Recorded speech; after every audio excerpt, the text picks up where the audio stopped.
All right, on this episode of Bowks Talking Bouts, we have quite the fight coming up at BKFC 23, Richmond versus Rickles. It is the co-feature bout and goes down on April the 8th. We have Jared Warren and Isaac Doolittle knuckling up and towing the line, and happy to be talking to Isaac once again. How's your day going so far there, man? Can't complain. It's a little cloudy here, but all's good. I was going to say, is it the kind of day to enjoy those hot ciders you like, or maybe not so much because you're getting closer to a fight?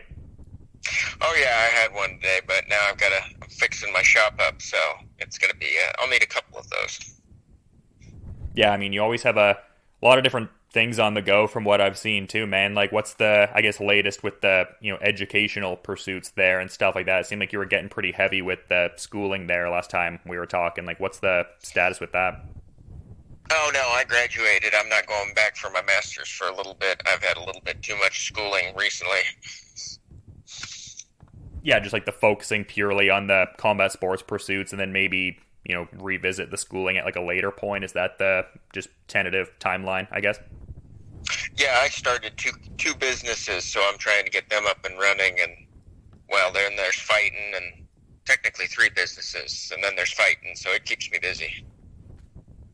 Yeah, I was going to say, what are these business endeavors you find you're getting like deeper into as of late? Oddly enough, they're most of my sponsors. I've got Jekyll and Hyde Soap Co. and Vanandi Beard Co. And then I run a personal massage business. So, well, it's awesome. It all sounds oriented to like stuff you're interested in and passionate with, and seems to tie into what you're doing there. So I imagine there's a busy lifestyle, but a good balance between those things, I would think. Oh, definitely.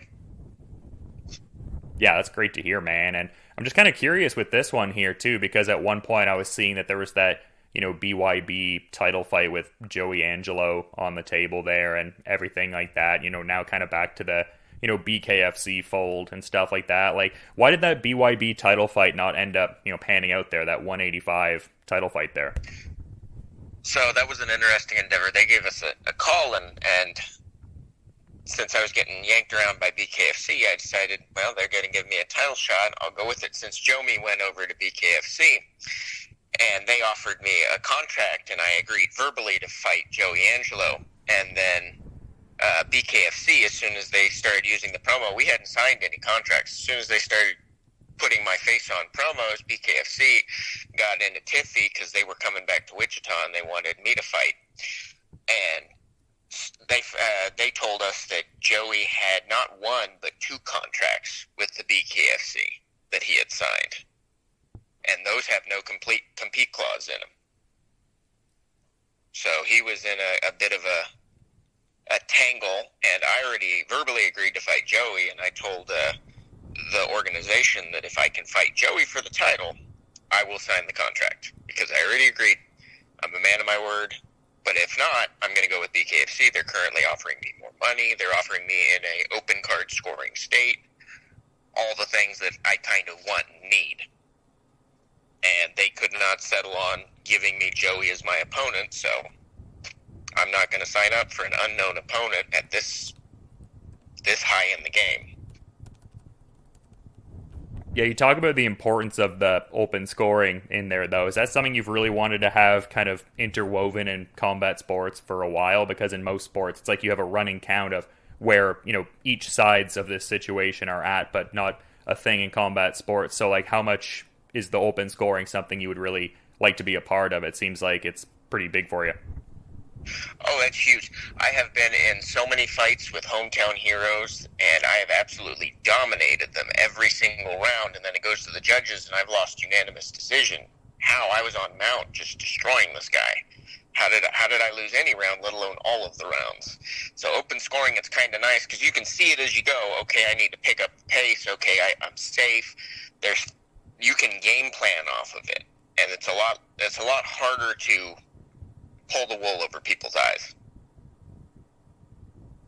Yeah, for sure. And I feel like you've been in certain positions like that in a few of your fights, just also even in the context of like being kind of in that like underdog sort of role there. So yeah, I mean, you definitely want there to be that even playing field there, because I imagine there's been a couple times where you've been having quizzical reactions to some of the decisions, I guess.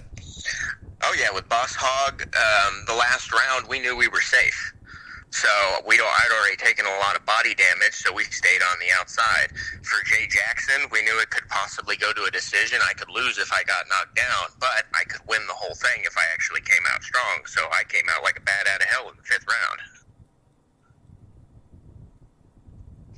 Yeah, I mean, you definitely want to see that even playing field there for sure. But, I mean, with that BYB situation, just kind of briefly going back to that, I mean, when we were talking last, you were saying that, like, one of your big goals for the calendar year was, you know, getting a title shot at 185 pounds. Like, was it kind of a deflating thing in that situation, didn't pan out, or is it now just pivoting the focus to a 185-pound title shot within BKFC or something within that weight range a bit? It was a little deflating. At the end of the day, I'm in this to have fun. If I get the title, cool. If not, I'm here to enjoy the wars that I have, and a lot of the guys that I've fought, I don't think there's been any that I've fought that haven't been absolutely exceptional.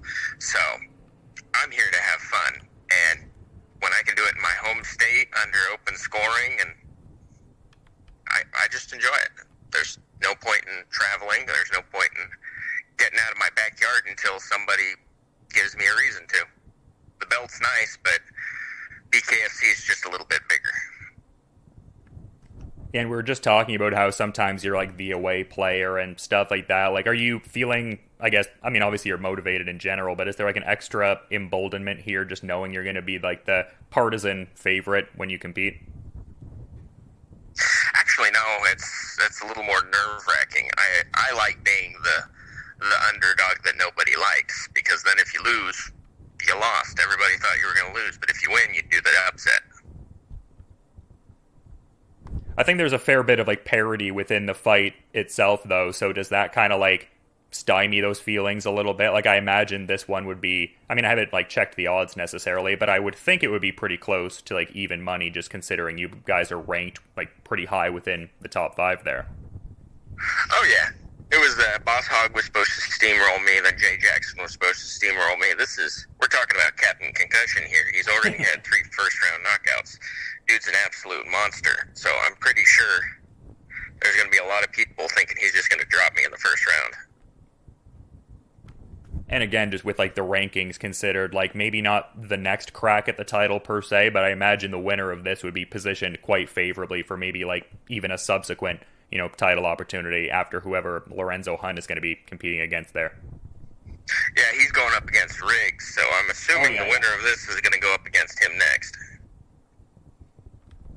Yeah, I imagine that excites you a fair bit for sure, but I would also think getting to, you know, share another card spot with Jessica Link would be fun as well. Just, you know, is there a compounding sense of like when you're, you know, sharing different spots on these cards, like with your girlfriend, like is there a learning curve to it where you just develop a greater comfortability with it with each subsequent time? Like, how does that kind of inform both of your performances? Like, what are your thoughts on that dynamic?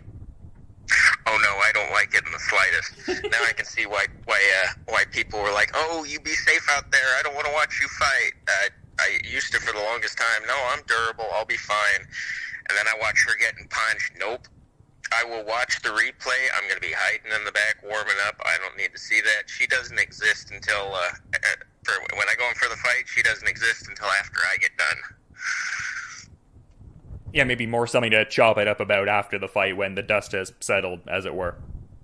Mm-hmm. Yeah, I've already got enough stress on me. I don't need to be adding anymore.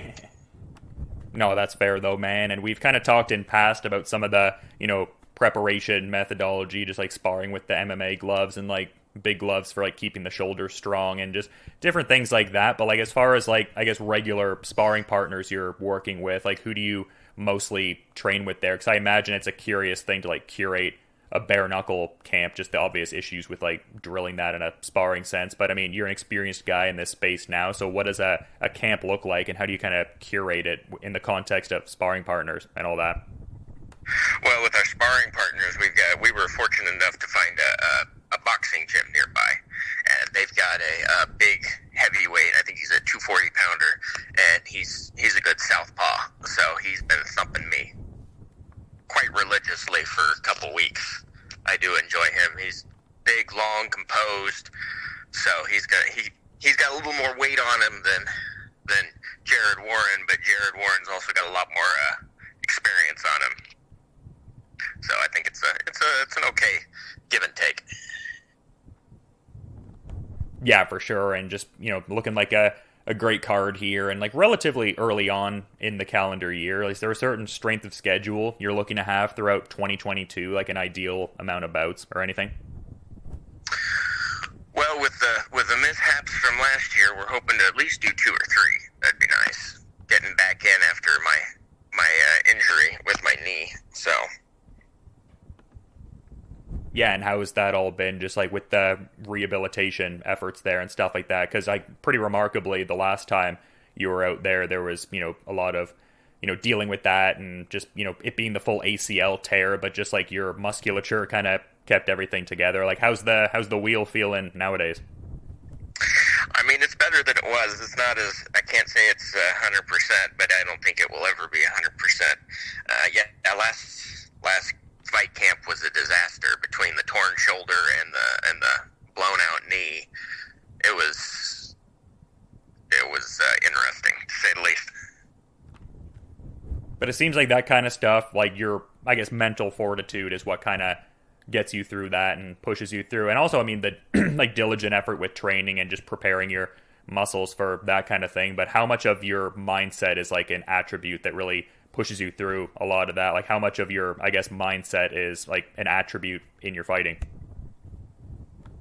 Well, I compete terribly. I train a lot better than I do ever competing. So I try to train at a higher level, and it's just I've always been a workhorse. That's what I'm best at. That's what I stick to. So I train at 100% and probably compete at about 85. I just hope that my 85 is at least on par or higher than their 100%. There are some guys who can go in and they just got a different gear for competition. Caveman Rickles is one of those. I'll see him training and it's just kind of lackadaisical, and then all of a sudden he'll just destroy people in the ring. Just absolutely destroy them. I've never seen that in sparring. But he's got a whole nother gear for competition. I'm not one of those people. And you mentioned Dave Rickles there headlining this card here that you're going to be on. Have you guys had any like direct work with each other, or are you more just speaking to like past instances of like seeing him train more so? I've trained with him for a very long time. He used to come over to the gym in Manhattan when he was in Bellator, and I was the guy they threw out to be the punching bag that tired him out before I knew how to throw punches. So I've seen him compete for a very long time, and I've helped him train for fights. Yeah, is there maybe going to be a post-fight celebration with him and Jessica Link maybe, or like what do you think about that? Possibly, if we're up for it, but the amount of damage that people take in BKFC, we might all just want to go to bed. Yeah, I mean, that's definitely fair, and kind of to that point, it seemed like when you were getting ready to fight Jay Jackson, there was like a lot of motivation in the sense of getting to fight an action-heavy fighter, like someone who's going to indulge putting on an entertaining, like high-octane sort of fight there, and based on some of the previous comments from this conversation, it would seem like you see this Jared Warren fight as a similar matchup. Is that a fair characterization, just in the context of it being like this high-octane kind of fight where you're readying for like a hard-nosed kind of night? Oh, yeah. I'm hoping to put him away in the first 3, but I'm ready to go all 5. And that's been the case. It's kind of the unstoppable force meets the immovable object. So we'll see who wins that age-old question. Yeah, that old Andre the Giant versus Hulk Hogan kind of adage. Were you like a pro wrestling fan when you were younger, or not so much? Not so much. I actually don't pay attention much to sports, and it gets me in trouble sometimes. Oh, well, I mean, you like what you like. You pay attention to what you pay attention to. Just kind of thought to ask, because that was the old Gorilla Monsoon tagline from back in the day there. But yeah, man, it's always fun getting to talk to you. And like I was kind of saying a bit earlier, do want to be mindful of what I imagine is a busy schedule. So is there anything you might want to add as a parting thought as we're wrapping things up here, Isaac? Just shout out to all the people who've supported me, to my coach Marcus Barrett, to my girlfriend Jessica Link, all the people who've been with me, all my sponsors, so on and so forth. Yeah, for sure. Some great shout-outs there, and a great-looking fight at BKFC 23, the co-feature for April the 8th. Jared Warren and Isaac Doolittle knuckling up and towing the line, and what looks to be a very high stakes fight and could very much inform the title picture for the calendar year. But yeah, thanks so much for coming on the show, man. Always fun getting to chop it up a little bit. And yeah, just best of luck with the rest of the prep here, and looking forward to checking out the fight too. Well, thank you, sir. We aim to put on a show.